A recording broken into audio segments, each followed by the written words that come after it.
How to enable or disable detect suspicious networks on the Samsung Galaxy S24 series. First, tap on the home button to go back to the home screen. From the home screen, swipe down at the top, then tap on the settings icon. Next, in the settings page, go down, then tap on connections. After that, tap on Wi-Fi, tap on the left-hand side panel, and then tap on the More button. From the pop-up, tap on Intelligent Wi-Fi. After that, we scroll down, and then tap on Detect Suspicious Networks. So tap on the toggle button to switch it off or turn it on. When this is turned on, you get notified when suspicious activity is detected on your current Wi-Fi network.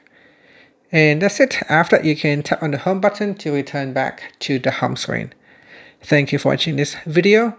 Please like and subscribe to my channel for more videos.